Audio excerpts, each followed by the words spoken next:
rồi, đó chính là âm F. F ở trong tiếng Anh. Mọi người ghi cái nguyên tắc phát âm xuống nha. Đó chính là răng trên, môi dưới hở.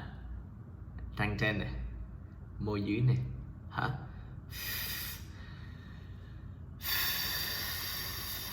Mọi người thấy cái hở không? Đúng rồi, that's good. Đúng rồi. Ví dụ số 5, five. Alright, tôi khỏe. Fine. Chiến đấu.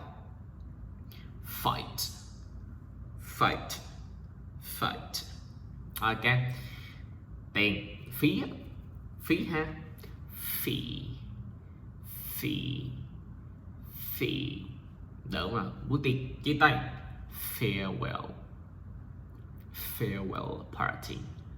Very good cả nhà. Mọi người nhớ nha, đó chính là răng trên, môi dưới hở là một người thành công.